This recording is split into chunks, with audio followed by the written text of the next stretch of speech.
Hi,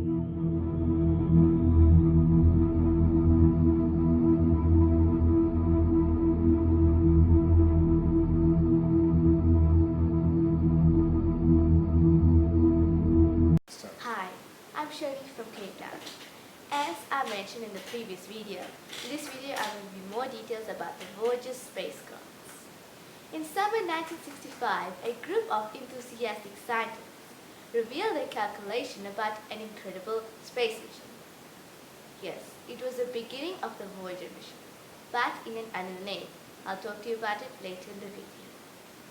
As per their calculations, a spacecraft launched the late 1970s to visit all the 4 giant outer planets, using the gravity of each planet to swing on to the next one, just like a slingshot.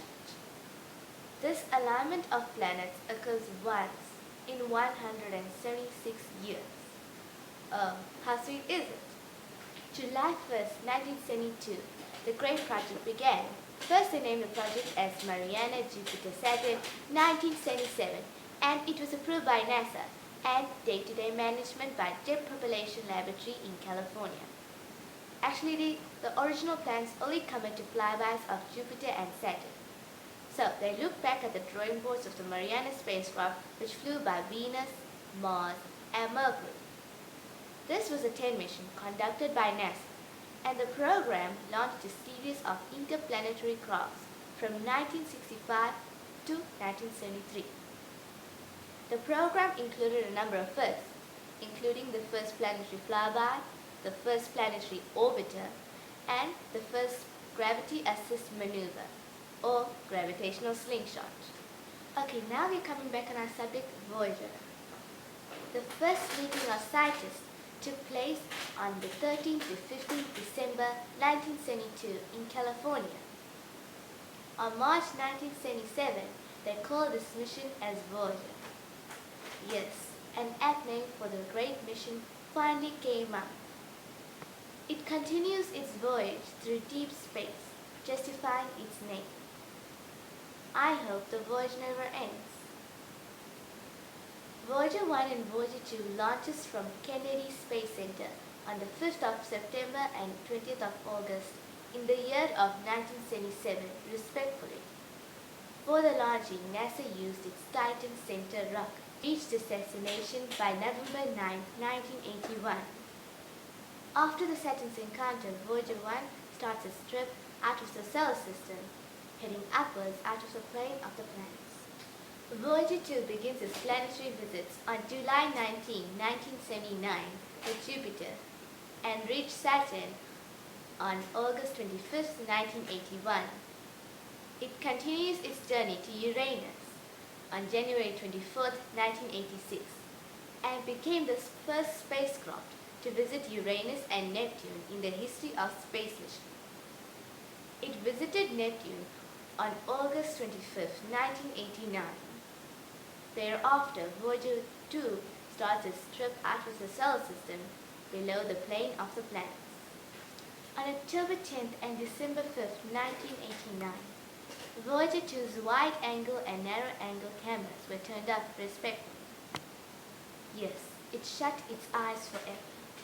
So sad, but it's an intelligent and very clever decision taken by scientists to use the remaining powerful computer memory and data rate that collect key data on the solar wind and interstellar space, because the Voyager 2 will never fly close to any astronomical object to capture images ever again. On February 14, 1990, Voyager 1 took the portrait at a distance of about 4 billion miles from the Sun. It is a unique series of images that capture Venus, Earth, Jupiter, Saturn, Uranus, and Neptune arrayed about the Sun. After receiving the images, engineers turned off Voyager 1's camera like its twin sister. On August 25, 2012, Voyager 1 flew beyond the heliopause and entered interstellar space, making it the first human-made object to explore this new territory.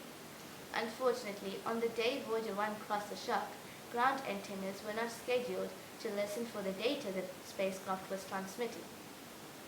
On November 5, 2018, Voyager 2 also leaves the heliopause, the protective bubble of particles and magnetic field created by the Sun, at a distance of about 18 billion kilometers from Earth, well beyond the orbit of Pluto. Voyager 2 also entered space of the region between the stars.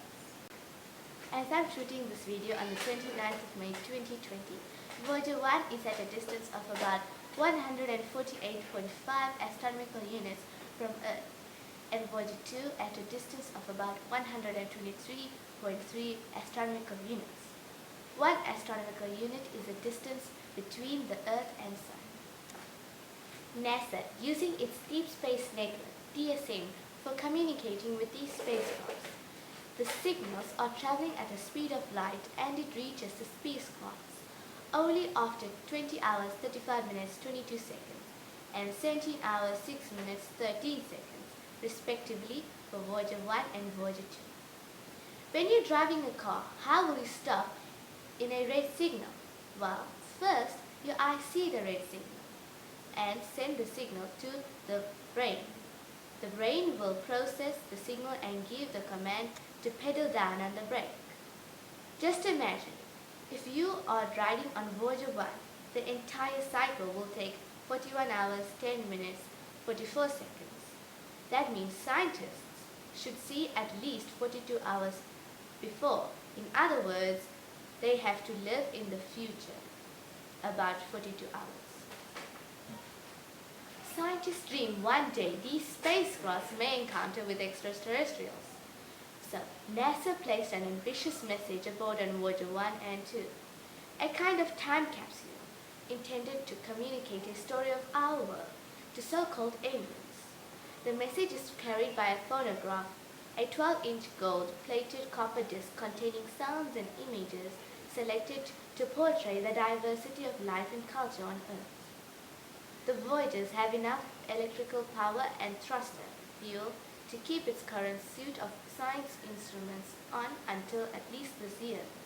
Eventually, the Voyagers will pass other stars. The Voyagers are destined, perhaps eternally, to wander the Milky Way. Yeah. Please comment your feedback about this video so I can improve my information.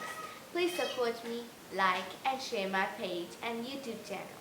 Next week, I'll come up with another video about Voyager's planetary visits. Thank you for watching me. As all of you know, mankind is in a difficult circumstances due to COVID-19 infection. Stay safe, wash your hands, and obey the rules and regulations given by appropriate organizations and governments. Till then, signing off, Shoni Marishanon.